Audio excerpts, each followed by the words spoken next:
우리 함께 신앙을 고백합니다. 주는 그리스도시요 살아계신 하나님의 아들이십니다. 아멘. 서로 인사드리겠습니다. 성령 충만한 신앙생활을 합시다. 바울이 로마서 10장 17절에 이렇게 말씀을 하고 있습니다. 믿음은 들음에서 나며 들음은 그리스도의 말씀으로 말미암았느니라. 그래서 신앙생활을 잘한다는 것은 하나님의 말씀을 잘 알아듣는 것에서 시작하는 겁니다. 하나님 말씀을 제대로 알아듣지 못해서 신앙생활에 실패하고 하나님 예비하신 축복들을 다 놓치게 되는 것이죠. 신앙생활 하면서 내가 어떤 일을 많이 열심히 앞장서서 하는 것도 중요하지만 하나님의 말씀을 제대로 알아듣는 것이 더욱 중요해요. 친구를 사귀고 또 부부간에도 말이 안 통하고 그러면은 어떻게 돼요? 자꾸 이제는 말을 않게 되고 멀어지게 되고 말하는 자체가 귀찮아지게 되고 싫어지는 이제 그런 상황이 이제 오게 됩니다. 형제간에도 마찬가지고 또 부모와 자식 간에도 결국은 그런 문제들이 많이 발생해요. 그리고 이번에도 명절 때 힘들게 고향에 와가지고 집안에 살인극이 벌어지는 그런 일들이 일어나잖아요. 오늘 본문은 하나님 말씀을 잘 알아듣지 못하는 바리새인들, 유대 지도자들이죠. 바리새인들에게 하신 비유예요. 예수님께서 죄인들과 세리들과 이렇게 식사를 하잖아요. 그 전에 지금 19장 읽지 않았지만 그 전편에 이렇게 기록되어 있습니다. 그 식사하는데 바리새인들이 와가지고 수근수근대고 막 분을 내면서 막 이렇게 얘기를 하죠. 어떻게 이제 죄인 집에 가가지고 식사를 할 수 있느냐면서 막 이런 얘기들을 막 하고 수근거리고 이렇게 비난을 합니다. 그때 예수님께서 오늘 구원이 이 집에 이르렀다 이렇게 말씀합니다. 그리고 이 사람도 아브라함 자손 아니냐 이렇게 말씀을 합니다. 그러면서 인자가 온 것은 잃어버린 자를 찾으러 왔느니라 이렇게 말씀하시면서 지금 비유로 지금 중요한 말씀을 오늘 하고 계십니다. 오늘 말씀이 우리의 삶 속에 우리 마음과 생각 속 영혼 속에 임하는 그런 시간이 되어야 될 줄로 믿습니다. 그래서 이 바리새인들은 왜 이렇게 수군거렸을까요? 예수님이 그리스도인 것을 잘 못 알았어요. 그래 본문에서도 11절에 보니까 뭐라고 합니까? 비율들을 말씀하시면서 이는 자기가 예루살렘에 가까이 오셨고 그들은 하나님 나라가 당장에 나타날 줄로 생각함이더라. 이렇게 생각을 하고 있죠. 그러니까 예수님을 잘 모르고 지금 이렇게 수군거리고 비방을 하는 것입니다. 그래서 오늘 이 말씀이 뭔가를 우리가 잘 알아듣고 또 한 주간을 시작하는 것이 내가 주를 위해서 만일 일을 하는 것보다 더 중요한 거예요. 그게 바로 예배에 성공한다라는 것입니다. 예배 드리는 시간에 혹시 여러분이 엉뚱한 생각이 자꾸 들리거나 졸리거나 그러면 여러분이 건강 진단을 해보셔야 됩니다. 무슨 건강이요? 영적인 건강 진단을 하시고 또 육신적인 건강 진단도 꼭 하셔야 돼요. 그래야 속지 않고 말씀을 제대로 붙잡게 되는 것입니다. 하나님의 말씀을 잘 알아들으면 여러분 하나님의 모든 축복을 다 가지고 가는 거예요. 아멘. 하나님 말씀을 깨닫지 못하는 바리새인들에게 지금 예수님이 열 문화에 대한 비유를 지금 통해서 깨닫게 하시는 것입니다. 비유라는 것은 꼭 전달해야 될 이유가 있고 꼭 깨달아야 할 그런 중요한 내용을 전달할 때 예수님이 항상 비유로 말씀하셨어요. 우리가 못 알아듣는 사람에게는 이렇게 다른 비유로 말해서 알아듣도록 하잖아요. 예수님께서 그렇게 말씀하신 것입니다. 그래서 오늘 이 문화의 비유라는 것은 개인뿐만이 아니고 내 인생과 신앙생활과 더 나아가서는 이스라엘 민족의 지금 미래를 말하는 내용이에요. 얼마나 중요합니까? 많은 사람들이 이 비유를 신앙생활 할 때 과거에 그랬죠. 복음 모를 때 단순히 뭐 열심히 하라는 것으로, 최선을 다하는 것으로 이렇게 우리가 신앙생활을 이렇게 하게 되고 그렇게 말씀을 이해를 하게 되었죠. 그러다 보니 제가 신앙생활에 많은 시간에 실패를 하게 된 거예요. 코피를 흘려가면서 기도도 하고요. 새벽제단도 쌓고 그런데도 제 인생 문제 해결이 안 되고 영적인 고통은 해결이 안 되고 계속 시달리고 어려움이 오는 거예요. 오늘 말씀을 잘 알아듣길 바랍니다. 무슨 말입니까? 왜 신자들이 나름대로 열심히 최선을 다해서 신앙생활을 하는데도 왜 영적인 고통과 어려움이 오고 정신적인 문제가 오고 삶에 자꾸 어려움이 옵니까? 무조건 열심히 신앙생활을 하기 때문에 오는 거예요. 모르고 열심히 신앙생활을 하면 어떻게 돼요? 열심히 하는 만큼 힘들어져요, 신앙생활이. 그래서 신앙생활에 승리하기 위해서는 반드시 오늘 몇 가지를 제대로 저와 여러분이 이해하고 꼭 승리하는 신앙생활을 하셔야 됩니다. 그래서 가정도 살리고 가문도 살리고 교회도 살리고 후대도 살리고 현장도 살리는 성령 충만한 신앙생활을 누리게 되시기를 주의 이름으로 축원합니다. 그럼 첫 번째, 복음부터 제대로 이해를 해야 돼요. 그래야 오늘 말씀이 이해되는 겁니다. 본문에 문화를 주고 가셨어요. 그러죠? 오늘 보니까 어떤 귀인이 이 왕위를 얻기 위해서 이 문화를 지금 밑에 부리는 종들에게 지금 주고 간 겁니다. 이 말은 우리에게 복음을 주셨다는 말이 돼요. 문화를 주셨고 갔는데 이것이 무엇을 의미하는지를 바리새인들이 이해를 못하는 거예요.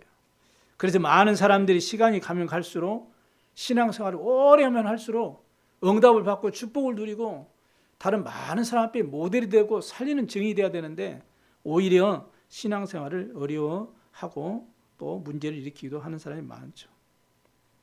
왜냐? 가장 기본적이고 가장 중요한 이 복음부터 이해를 해야 되는데 그렇지 않기 때문에 그렇습니다.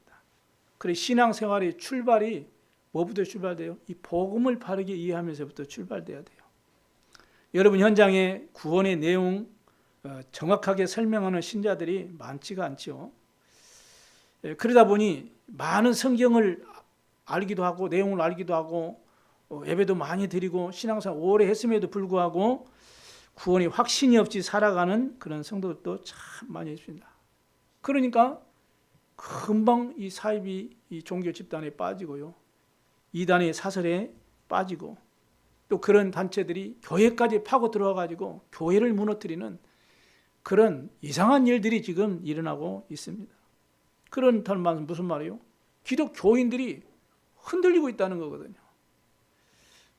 이렇게 신앙생활을 제대로 안 되니까 눈에 보이지 않게 활동하는 이 사단에게 당하는 겁니다. 그래서 이 부분을 모르게 되면 모든 일에 실패할 확률이 커요. 지금 예수님께서는 구원의 복음을 전혀 깨닫지 못하고 누리지 못하는 바리새인들의 신앙생활을 지적하고 있는 것입니다. 이게 유대인들의 약점이요. 이게 바로 중세교회의 약점이고 지금 신앙생활은 많은 성도들의 사실은 약점이 되는 것입니다. 어떤 사람이 예수님 앞에서 예수님을 믿고 구원받는 것이 아니다. 이렇게 주장하기도 해요. 행동을 똑바로 하고 성실하게 신앙생활 해야 되지. 남을 위해서 봉사하고 나쁜 짓을 안 해야 되지. 이렇게 주장도 합니다. 그러니 어떻게 돼요? 신앙생활이 개인 자신이 힘들고요. 기도응답도 누리지 못하게 되고 복음이 뭔지도 모르게 되고 전도라는 것은 자기 삶하고 너무 멀리 있게 되는 것입니다. 바리새인들이 얼마나 철저하게 교육을 시켰냐면 가정에서도 회당뿐만 아니고 가정에서도 쉐마, 탈무드, 토라를 계속 가르치고 암송시키고 이렇게 후대들을 교육시켰어요. 그리고 어느 날 갑자기 연락 없이 친구들이 아무리 친한 친구라도 연락 없이 온다 만나주질 않는 거예요. 그 정도로 시간을 철저하게 관리하는 인물들이 유대인들입니다.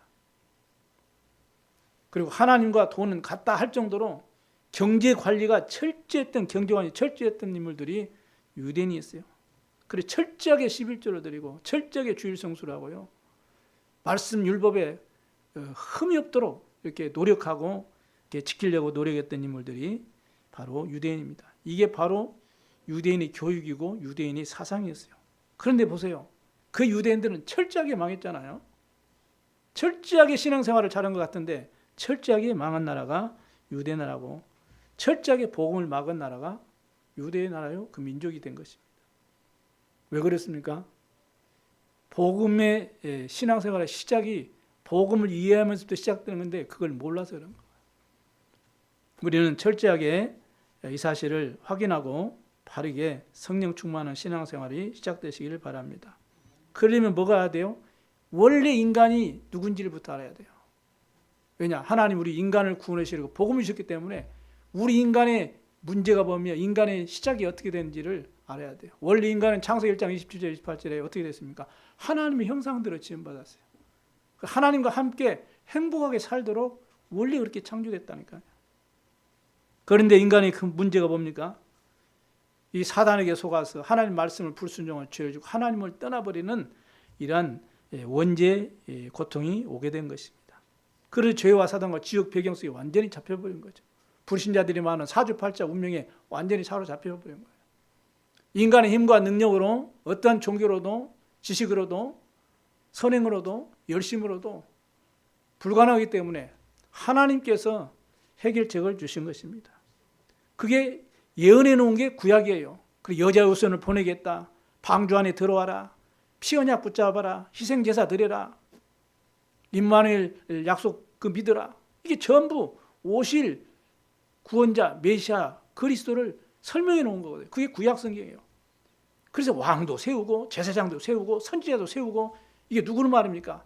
앞으로 우리를 구원하실 참 왕, 참 제사장, 참 선지자신 그리스도를 보내겠다고 약속하신 거예요. 그 약속만 믿고도 구약의 이스라엘 백성들은 구약의 믿음의 선지자들 승리했거든요. 성취된 게 바로 로마 시대 때, 로마에 속국된 그 시대 때 성취된 거거든요. 베들레헴에 태어나신 예수님. 그분은 근본 하나님의 본체십니다. 즉 하나님이세요. 영이신 말씀으로 계신 하나님이 우리 인간을 구원하시려고 대속됨을 대주고 피 흘려 주셔야 하기 때문에 우리 인간을 구원하시려고 인간의 모습으로 이 땅에 임하신 것입니다. 그분 이름이 예수, 여호와의 구원, 임마누엘 그 말이에요. 그 주님이 성경대로 십자가에 죽으시고 성경대로 부활하심으로 우리 인생의 모든 과거 문제, 현재 문제, 미래 문제를 싹 해결해 주신 것입니다. 믿으시길 바랍니다. 그래서 이 사실을 마음으로 믿고 의에 이르고 입으로 신하여 구원에 이르니라. 영접하는 자 곧 그 이름 믿는 자들에게는 하나님의 자녀가 되는 권세를 주셨느니라. 그래서 예수님이 하나님 만나는 길로 오신 참 선지자시구나. 예수님이 내 죄와 저주 문제를 십자가 해결하신 참 제사장이구나. 예수님이 내 인생의 모든 저주와 지옥 권세에서 나를 건져주신 참된 왕이시구나. 그리스도시요 하나님의 아들이십니다. 이 사실을 믿을 때, 영접할 때 하나님의 자녀로 구원을 받게 되는 것입니다. 그래서 예수님이 그리스도임을 정말로 믿을 때 사단과 귀신과 모든 악한 영과 죄와 저주와 흑암에서 완전히 운명에서 해방되는 줄로 믿습니다. 생명의 성령의 법으로 죄와 사망의 법에서 너희를 해방하였습니다. 이렇게 약속하셨습니다. 그래서 구원이란 우리 과거의 문제 해결, 현재의 문제 해결, 미래 문제 해결, 보장. 그래서 예수님이 십자가에서 피 흘리시고 운명하시기 직전에 뭐라고 말합니까? 내가 다 이루었다 말씀했습니다. 구원을 완성하신 것이죠. 그런데 문제는 이 구원의 축복을 가지고 우리가 살아가면서 복음이 희미하고 영적 사실에 대해서 희미하면 어떻게 돼요? 나이가 들면 들수록 시간이 가면 갈수록 이 체질이 안 바뀌는 거예요. 자기가 가졌던 그 생각이 잘 안 바뀌어요. 나이 들수록 내 생각도 안 바뀌고 내 경험도 안 바뀌고 그것 가지고 살려고 한다. 그것 가지고 신앙생활 하려고 하니까 바리새인들처럼 복음이 이해가 안 되죠. 어느 날 한계가 오고 무너지게 되는 것입니다. 그래서 우리도 예수 그리스도를 믿고 구원받아 이 복음을 알고 있지만 우리도 복음이 아닌 다른 것이 내 마음과 생각 속에, 내 영혼 속에 이 사단의 이 가시로 남아있고, 이 사단의 망대 요새가 딱 있기 때문에 우리도 순간순간 한계에 부딪혀요. 그래서 이 한계에서 벗어나서 이 복음의 각인 뿔이 체질되고 누리기 위해서는 언제나 우리는 하나님의 은혜가 필요한 것입니다. 아멘. 그리고 여러분이요, 교회에 딱 오기 전에 집에서부터 하나님, 오늘 또 하나님 은혜가 나는 필요합니다. 난 하나님의 은혜 없이는 살 수 없습니다. 이번 한 주간도 주님이 나에게 은혜를 베푸시고 주님 주신 은혜와 능력과 힘으로 능히 또 한 주간 승리하도록 언약의 여정을 가게 하여 주옵소서. 예배하면서 여러분이 예배 참석해 보세요. 기도하며 참석해 보세요. 분명하게 틀립니다. 내가 어떤 생각을 가지고 어떤 자세를 가지고 예배에 참여하는 자에 따라, 거기에 따라서 말씀 듣는 자세도 말씀을 받는 것도 다를 수밖에 없는 거잖아요. 그래서 네 믿음대로 되리라 그 말입니다. 구원받는 것처럼 중요한 것이 없기 때문에 우리는 이미 구원받았기 때문에 구원 안에 있는 이 축복이 무엇인가를 늘 말씀을 통해서, 삶을 통해서 확인하고 누려야 될 줄로 믿습니다. 그래서 내가 축복을 받고 구원의 그 은혜를 누리고 있으면 다른 사람이 보고 하나님의 축복을 보게 돼 있어요. 그러니까 요셉이 그 애굽에서 노예 생활하고 감옥에서 또 그 죄인으로 있을 때 그 관원장들이 보고 장관들이 보고, 야, 요셉이 하나님과 함께 하시는구나. 보디발 장관이 요셉을 보고, 야, 범죄 하나님이 형통케 하시는구나. 그걸 인정했잖아요. 막 예수 믿으라, 하나님 믿으라 말 안 했어요. 구원받은 이 축복을 누리고 있으니까, 감사로 은혜로서 누리고 있으니까 다니엘을 보고서, 야, 여호와의 신의, 요셉을 보고 여호와의 신의 이처럼 충만한 자를 내가 어디서 얻을 수 있겠느냐, 이 고백합니다. 이게 전도 아니겠습니까? 다니엘이 사자고 그러는데 항상 섬기는데 하나님이 너를 구원하시기에 능하셨느냐? 무슨 말이에요? 다니엘이 항상 뜻을 정하고 예루살렘을 향해서 예비하고 구원의 감사와 그 축복을 뜻을 정하고 누리고 있는 것을 그 왕이 보고 알고 있었던 거예요. 그러면서 고백을 하잖아요. 그게 바로 저와 여러분이 가장 큰 축복받은 이 구원의 은혜입니다. 불신자가 알게 되죠. 여러분이 복음을 이해되지면 불신자 상태가 눈에 보여요. 그러잖아요. 눈에 보인다니까요. 눈에 보인다는 것은 무슨 말이에요? 아, 저 사람을 어떻게 내가 돕고 저 사람을 어떻게 살리는데 내가 헌신해야 되겠다. 쉽게 말하면 그 사람을 향한 성경적인 전도 방법도 보이게 돼 있어요. 그러나 복음이 이해가 안 되고 복음이 희미하면 내 옆에 구원받을 사람이 있음에도 불구하고 그 눈이 안 보이는 거예요.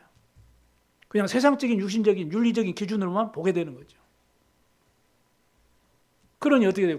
이 복음을 바르게 이해되지면, 구원의 축복을 누리게 되면 어떻게 됩니까? 아, 그럼 저 사람을 내가 이 부분 놓고 기도해 줘야 되겠구나. 내가 이 연약한 부분을 놓고 내가 기도해야 되겠구나. 이렇게 기도의 제목도 찾아지게 되는 것입니다. 이게 복음이 하나 이해되지면 구원의 축복도 누리게 되고 또 전도자의 삶도 누리게 되고 기도의 응답도 체험하게 되고 구원의 역사를 체험하게 될 줄로 믿습니다.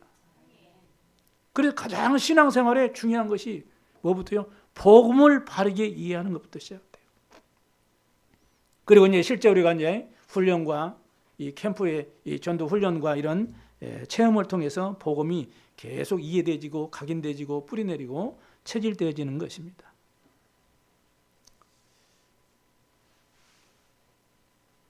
이 공산주의 사상이 훈련을 통해서 머릿속에 다 뿌리내려 보니까 굶어 죽어도 오직 김정일 동지 이런 사상이 안 벗어지잖아요. 그와 마찬가지입니다. 우리가 바르게 복음 이해짐으로써 말씀으로 문제에 대한 답을 찾고 여러 가지 인간관계 속에서 갈등이 있을 때 오히려 그것을 통해서 내가 갱신할 수 있는 그릇으로 키워지고 위기가 있으면 그걸 기회로 삼고 도전하는 그런 성령 충만한 신앙생활 누리게 될 줄로 믿습니다. 두 번째입니다. 사단이 속이는 것이 무엇인지를 알아야 돼요. 그래야 성령 충만한 신앙생활을 영위할 수 있습니다. 27절 보니까 뭐라 합니까? 나의 왕됨을 원치 아니하는 저 원수들을 이리로 끌어내라. 내가 내 앞에서 그리고 죽이라 이렇게 말합니다. 여기서 원수는 바로 영적으로는 사단을 상징하죠. 베드로전서 5장 8절에 보니까 하나님의 자녀가 된 저와 여러분에게도 대적이 있음을 알리고 있습니다. 우는 사자의 두려워 다니며 삼킬 자를 찾는다 이렇게 말하죠.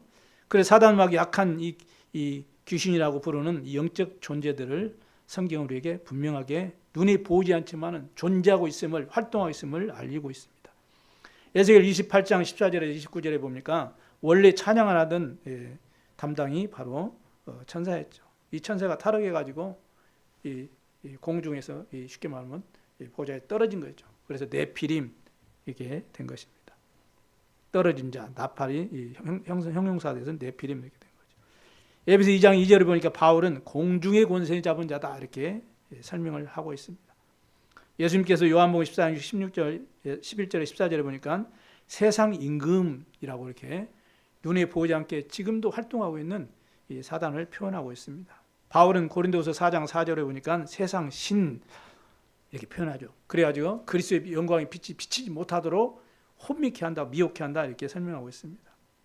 계시록 12장에 보면은 1절에 9절에 보니까 이 사단이 그러니까 이 세상으로 땅으로 쫓겨나가지고 결국엔 하는 짓이 보니까 인간을 망하게 하는 거예요. 그리고 도둑이 오는 것은 죽이고 멸망시키고 뭡니까? 우리를 도둑질하게 하는 것뿐이다. 도둑질하고 죽이고 멸망시키는 것뿐이다. 이렇게 예수님께서도 요한복음 10장 10절에 사단에 대해서 설명하고 있습니다. 결국에는 어디로 끌고 갑니까? 자기가 마태복음 25장 41절 보니까 본인도 그러니까 지옥에 갇히게 되고 또 마귀의 종노를 하고 마귀를 따라갔던 많은 불신자의 영혼도 같이 갇히게 되는 것입니다. 이렇게 성경에는 분명하게 창세기 3장부터 시작해서 계시록 20장까지 사단의 활동을 설명해 놓고 있어요. 그런데 대부분 보면은 마귀 사단 얘기는 눈에 안 보이고 영적 존재이기 때문에 말을 안 하고 또 옛날에는 베레아 사상 이런 것들이 막 팽배해가지고 귀신론 이런 것들이 팽배해가지고 이 얘기를 잘 안 해요. 그러나 성경에는 예수님께서도 얼마나 많이 말씀하시는지 몰라요. 왜냐? 우리의 싸움은 혈과 육에 된 것이 아니고 이 사단에게 영과의 싸움이기 때문이라고 바울도 설명하고 있습니다. 이 사단이 어떻게 활동했습니까? 에덴 동산에 찾아와 가지고 뱀을 통해서 최초 인간 아담과 하와를 유혹했잖아요. 그래서 넘어뜨려 버렸습니다. 바울은 에베소 6장에 보니까 자세히 설명하고 있어요. 괴계를 쓴다. 아주 꾀를 써가지고 우리를 속이는 것이죠. 정사, 권세자, 어둠의 이 세상 주관자들, 이 존재들을 통해서 활동해서 우리 인간을 무너뜨린다고 설명을 하고 있습니다. 에베소 6장 13절은 이 뭡니까? 모든 일을 다 행한 후에 넘어질까 주의하라고 말씀합니다. 이게 모든 일을 행한 후에 넘어지도록 만들고, 그래서 막 그냥 성공하게 만들고 인기 있게 만들고 이렇게 해가지고 결국에는 인생을 멸망시키는 이런 일들을 벌이는 존재가 마귀 사단입니다. 그래서 여러분이 알다시피 옛날 현대그룹 회장했던 분도 그 성공한 분들이 모든 일을 이룬 이유에 무너지게 만들어보잖아요. 자살로 끝내게 만들고, 해명하 같은 인물도 자살로 끝내게 만들고, 모파상 같은 그런 대문호도 자살로 끝내게 만들고, 이렇게 인간이 다 선후에 모든 일 행한 후에 넘어지도록 만드는 게 사단의 활동이라고 성경은 말합니다. 자꾸 화전을 쏘아야 돼요. 우리에게 불신앙의 말을 막 심어가지고 우리를 넘어뜨리고 상처 주고 분쟁을 일으키고 이렇게 하는 겁니다. 광명의 천사로 또 가장해가지고 잘 도와주는 것처럼 아름다운 말 미사역을 하는 것처럼 그래가지고 막 그러니까 인간 이 신앙에 실패하게 만들고, 이렇게 사단이 우는 사자같이 삼킬자를 찾고 있다고 말합니다. 우리를 미혹하고 마음을 혼미케 하고 또 육신내 또 영적으로 또 병들게도 만들고, 이 사단은 조직을 가지고 활동하고 있어요. 쉽게 말하면 이단의 조직들이 다 사단의 회 조직들이에요. 그리고 교회를 무너뜨리고 성도를 무너뜨리고 영혼을 앗아가는 이런 이단 종교 조직들이 바로 사단의 회라고 성경은 말하고 있습니다. 이렇게 실제로 활동하고 있음을 성경은 말해요. 이 사단의 소원이 뭐겠습니까? 절대로 복음 깨닫지 못하도록, 구원받지 못하도록,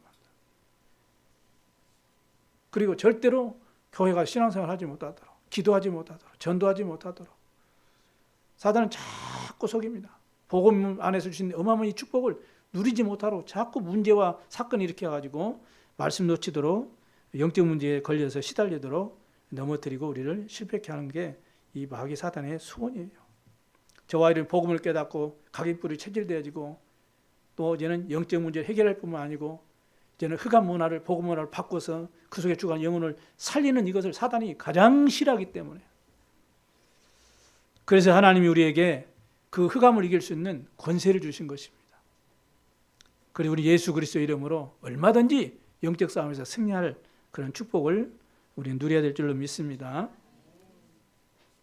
진짜 복음을 깨닫고 누리는 성경 인물들은 전부 빛의 경제도 다 받았어요. 축복받았어요. 왜냐? 세계복음화 해야 되기 때문에, 많은 영혼 구원을 해야 되기 때문에.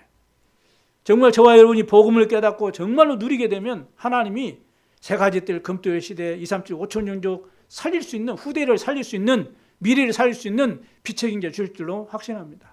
왜? 성경에는 그렇게 증거를 하고 있고 성경에는 그렇게 응답을 받았어요.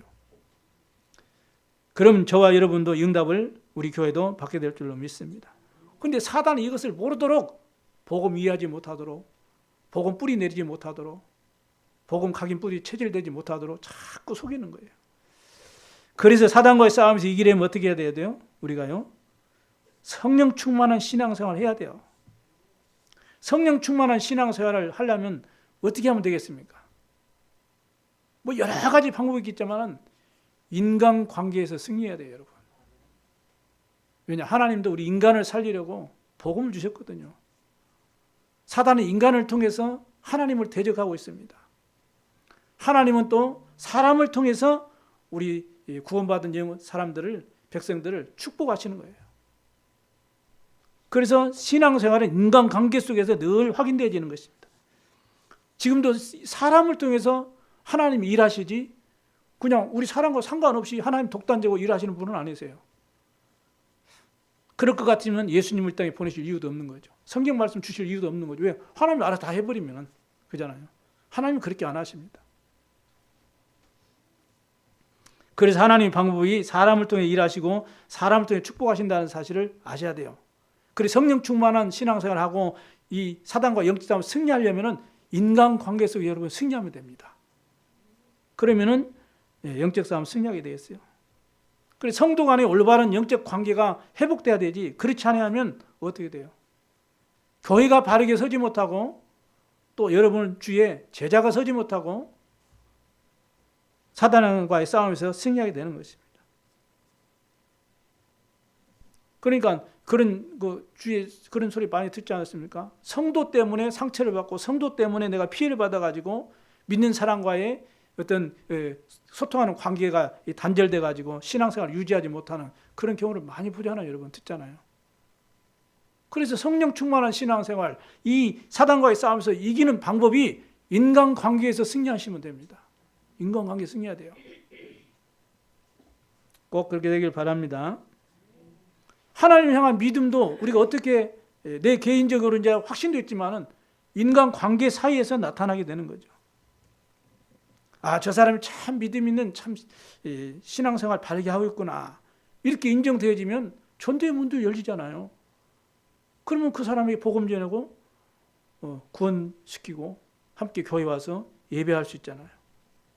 그래서 복음 때문에라도 다른 사람이 나에게 은혜를 끼치지 못한다 할지라도 복음 때문에 나는 그 사람의 은혜를 끼치고 그 사람을 도와주고 그 사람의 연약함을 이해하고 수용하고 내가 영적 싸움을 해줘야 되겠다. 이런 결단이 있어야 됩니다. 그런 성도 간의 교제가 있기를 바랍니다. 그리고 영적 싸움 승리하셔야 돼요. 시편 133편 1절에 보니까 형제가 연합하여 동감이 어찌 그리 선하고 아름다운고 이렇게 설명하고 있어요. 내 혼자서 영적 싸움 하기가 힘들고 버거울 때가 있어요. 그때요, 그 옆에 중직자님이 탁 붙어가지고 우리 같이 내가 당신 놓고 함께 기도합시다. 같이 기도의 배경제가 되고 기도의 팀이 되어주면 얼마나 그 연약한 성도가 힘을 얻을 수 있겠어요. 그러잖아요. 그게 바로 사단과의 싸움에서 승리하는 방법입니다, 여러분. 그래서 한 성도 한 성도를 소중하게 여기고 품고 기도해 줄 수 있어야 돼요.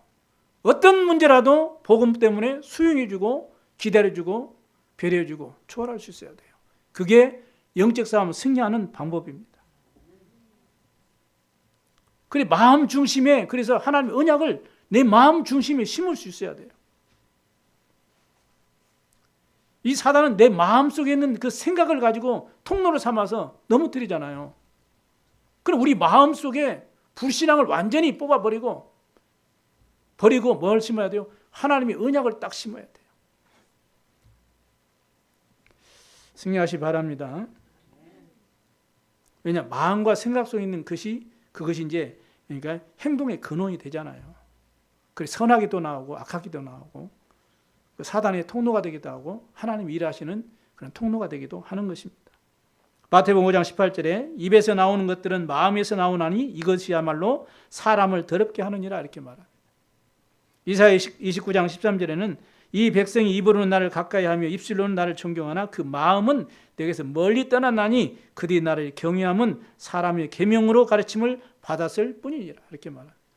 내 마음 속에 하나님의 말씀과 언약이 심겨져야 된다.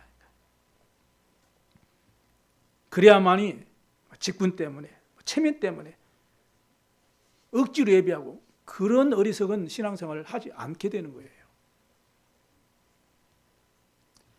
그리스도의 영이 우리 함께 하시고 성령께서 우리 함께 하시며 우리 안에 계시고 인도하시고 충만케 하심을 믿습니다. 그래 그리스도 언약으로 여러분 자신을 가득 충만하게 채우시길 바랍니다. 나는 하나님의 자녀다. 나 하나님의 사랑받은 사람이다. 나는 응답받을 사람이고 나는 세계복음할 증인이요 나는 승리할 사람이다. 이런 언약을 여러분 마음 심령 속에 스스로 딱 견고하게 세우시길 바랍니다. 그래서 하나님의 망대를 여러분 안에 딱 세우셔야 돼요. 성삼위 하나님으로 충만하게 해달라고 기도하시면서 보호자의 축복으로 시대사는 응답으로 나에게 충만하게 없어서 여러분이 하나님의 망대를 세우시기 바랍니다. 바울은 더불어서 하나님의 전신 갑주를 입으라 에베소 6장 10절에 20절에 말씀하고 있습니다.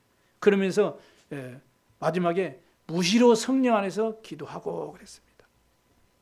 무시로 성령 안에서 기도해야 돼요. 지금 저와 여러분이 기도해야 되는 시간표입니다. 남은 자의 기도가 시작돼야 되고 순례자의 기도가 시작돼야지고 창조적인 기도가 시작되지는 응답의 시작이 되기를 주의 이름으로 축원합니다. 그리고 마귀 권세를 깨트리는 방법 중에 방법이요. 이 복음의 빛을 비춰주는 거예요. 내 어둠의 가정 속에 우리 자녀의 어둠의 그 마음 심령 속에 내 직장 현장의 그 어둠의 현장 속에 생명의 빛을 복음의 빛을 비춰주는 것입니다. 그걸 보고 전도라는 것이죠. 선교라는 것이죠. 이걸 통해서 영적 싸움 승리하게 되는 것입니다. 이렇게 복음적인 체질로 저와 여러분이 갱신되어지는 응답을 받으시기를 주의 이름으로 축원합니다. 여러분 마음속에 생명의 언약을 심고 인간관계에 승리하시기를 주의 이름으로 축원합니다. 세 번째입니다. 신분 권세를 늘 놓치지 않고 누릴 수 있어야 됩니다. 16절에 18절에 말씀 보면 10골 또 5골을 이렇게 권세를 주시고 칭찬하신 내용이 있습니다. 이 말은 복음을 평상시에 늘 실제로 누리라는 그런 의미가 담겨져 있어요. 문화를 주었다 이 말은 무슨 말일까? 복음을 주셨다는 것과 더불어서 신분 권세를 말하는 거거든요. 그래서 복음 안에서 주신 하나님의 자유된 신분 권세와 그 배경을 충만하게 누리라 그 말이죠.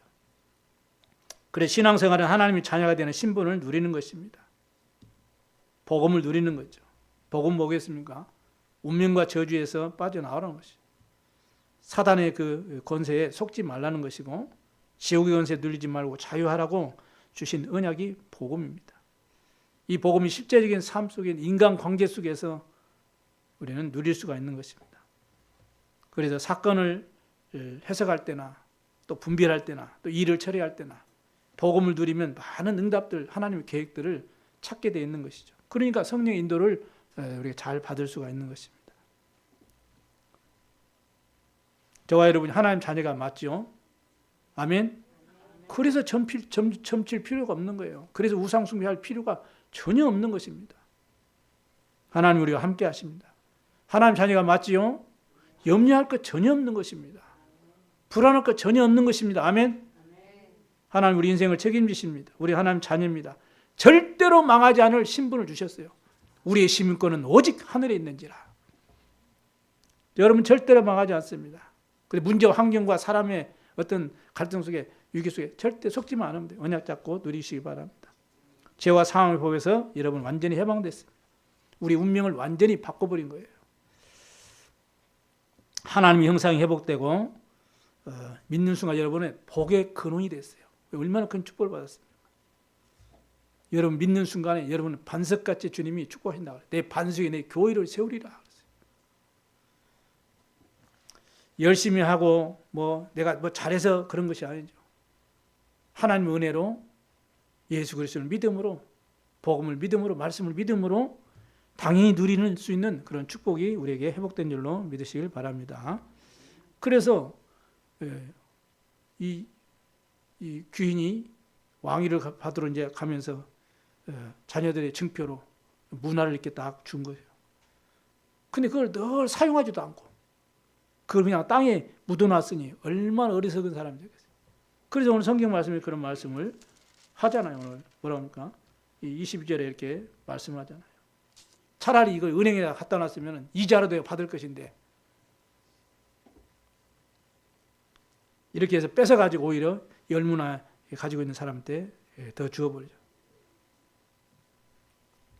우리는 신앙에 실패하는 사람이 아니고 신앙에 승리하는 증인들이 되어야 되시길 바랍니다. 신앙생활은 하나님 자녀가 되는 권세를 누리는 거예요. 그래서 우리 하나님 자녀된 권세가 있기 때문에 우리는 점칠 필요가 없고 구달 필요가 없는 것입니다. 점을 치면 어떻게 됩니까? 부모가 오는 것이 아니고 부모를 가장하고 사단이 역사하는 것입니다. 계속 점을 치면 어떻게 됩니까? 계속 어려운 문제가 계속 가정과 개인과 후대에게 닥치게 되는 것입니다. 그런데 교회에 다니는 교인들 중에도 이렇게 많은 사람들이 영적 사실을 모르고 점치고 궁합 보고 부적 붙이고 이렇게 이사하는 날짜도 보고 그런 사람들이 꽤 있어요. 왜냐? 영적 사실에 대해 무지하기 때문입니다. 우리는 알려주고 그들을 살려야 됩니다. 그러니까 우상숭배 문제로 오는 결과가 뭔지도 모르고 그 제사 문제에 대한 위험성도 모르고 그냥 부모에게 효도하는 것이고 이렇게 그냥 하고 있는 거죠. 일본의 신사참배 반대해가지고 순교당한 그 주기철 목사님이 무엇 때문에 귀중한 자기 목숨을 바치면서까지 반대를 했겠습니까? 왜 그렇게 했어요? 그 똑똑하신 분이. 우상숭배를 계속하게 되면 그 사단의 악한 영의 역사로 개인도 망하고 후대도 망하고 나라가 망한다는 사실을 알았기 때문에 순교를 각오한 거예요. 그냥 순교한 게 아니잖아요. 이런 각오로 저와 여러분 신분권세를 누리시길 바랍니다. 그래서 구원받은 성도가 말씀 붙잡고 기도할 때 하나님은 반드시 주의 말씀을 성취하고 주의 뜻을 이룰 주의 천사와 주의 천군을 동원하신다고 시편 103편 20절 22절에도 말씀하고 있습니다. 히브리서 1장 14절은 구원받은 후사들을 위해 돕도록 보내신다고 말씀하죠. 이게 저와 여러분이 누리는 엄청난 배경입니다. 이 배경을 그리스도 이름으로 충만하게 누리시길 바랍니다. 인간관계 속에서 예수 이름의 권세를 누리시기 바랍니다. 그래서 사단이 기뻐하는 것을 절대로 하면 안 돼요. 사단에게 이용당하지 마시기 바랍니다. 사단은 예수 그리스도 이름으로 반드시 이겨낼 수 있습니다. 또 인간관계 속에서 반드시 이겨낼 수 있어야 됩니다. 또 모든 일에서 저와 여러분이 감사로서 이겨낼 수 있어야 돼요. 그래서 바울은 범사에 감사하라고 그랬어요. 왜냐? 사단에 속지 않기 때문에 않고 이겨야 되기 때문에 그렇죠. 여러분 절대로 지금부터 오늘부터 사단 흑암에게 절대로 이용당하지 않기를 바랍니다. 교회가 흑암 사단에게 이용당해가지고 얼마나 많은 어려움이 지금 오고 있습니까? 그 속에 있는 우리 후대들이 흑암 문화 속에 많이 당하고 있잖아요. 그래서 우리는 금토일 시대를 놓고 기도하고 세 가지 뜰 성전을 놓고 기도하는 것입니다. 우리 후대들은 흑암 저주 재앙에 빠지지 않고 하나님의 참된 응답과 은혜와 축복을 가지고 정말 2030, 2080 그 시대의 재앙을 막고 미래 살릴 주역으로 세워지도록 우리는 기도로 이제는 도와야 됩니다. 그래서 우리가 함께 힘을 얻기 위해서 우리가 기도하는 것이죠. 그래서 성령 충만 받고 응답 받아서 이제는 하나님 주신 능력으로 237 5천족 세계복음화의 주인공으로 쓰임받게 되기를 주의 이름으로 축원합니다. 결론을 마치겠습니다. 하나님의 자녀는 운명과 저주와 사단의 권세 속에서 사는 존재가 아닙니다. 그리스도 안에서, 복음 안에서 하나님 주시는 축복과 능력으로 사는 존재가 하나님의 자녀입니다. 바로 여러분이 그런 존재예요. 그래서 사업도 복음의 능력으로 시작하셔야 되고, 학업도 복음의 능력으로, 보호자의 능력으로, 그 힘으로 시작하셔야 되고, 우리가 무엇을 하든지 복음의 능력으로 시작하시길 바랍니다. 그게 성령 충만입니다. 성령 충만은 믿음으로, 기도로서 누구든지 그걸 받고 누릴 수 있다고 성경은 약속하고 있습니다. 우리 안에 이미 성령이 내주 우리와 함께 하시고 동행하시잖아요. 그럼 우리 그리스도 이름으로 성령의 충만함을 달라고 기도하면 반드시 하나님은 충만한 은혜를 줄 줄로 믿습니다. 예배하는 시간에 여러분이 기도하면서 예배 드리시면 돼요. 그럼 성령 충만 회복이 됩니다. 하나님, 예배하는 시간 나에게 은혜를 주시고 내 사업 현장에, 내 학업에, 내 직장에 하나님의 성령으로 역사해 주옵소서 기도하시기 바랍니다. 하나님 주신 힘을 얻으면 영육간의 삶에 분명하게 치유의 역사도 일어나게 되어 있는 것입니다. 치유받는 시간 되길 바랍니다. 이거는 구원받은 하나님 자녀에게 주시로 약속된 그런 축복이에요. 당연히 우리는 그리스도 이름으로 회복할 수 있는 그런 자격이 있는 것입니다. 여러분이 예를 들어서 어느 한 분야에 일을 하면서 어떤 한 분야에 자기 능력이 있다, 어떤 내가 수준을 갖추고 있고 전문성이 있다, 그러면 어떻게 됩니까? 여러분이 말을 하지 않아도 영향력을 주게 되잖아요. 그죠? 내가 어떤 능력을 갖추고 있으면 말을 하지 않아도 그 영향이 가고 영향이 끼치게 돼 있어요. 요셉이 그 능력이, 하나님 주신 힘, 능력이 있으니까 노예살이, 감옥살이에서도 승리하는 것을 성경 우리에게 말씀하고 계십니다. 그래서 신분 권세를 여러분이 누리면 여러분이 가는 모든 곳에 하나님의 능력이, 하나님의 축복이 나타나게 될 줄로 믿습니다. 그리고 여러분이 가는 현장마다 복음의 빛이 비춰지고 살아나는 그런 역사가 가정마다 또 여러분의 현장마다 이 지역에 임하게 되기를 바랍니다. 오늘 문화라는 단어를 딱 기억하셔야 돼요. 이 문화를 딱 여러분 붙잡으시고 성령 충만한 신앙생활을 하시는 모델이 되시기를 바랍니다. 이 문화를 땅속에 묻어놓지 말고 그리스도 이름으로 마음껏 사용하시고 전달하셔서 여러분이 전부 열문화시, 열골의 권세를 누릴 만큼 그러한 복음의 능력을 마음껏 누리는 성령 충만한 신앙생활의 모델이 다 되시기를 주님의 이름으로 축원합니다. 기도하겠습니다. 하나님 감사합니다. 2월 또 첫 주 성령 충만한 신앙생활이라는 언약을 우리에게 주신 하나님 은혜에 감사합니다.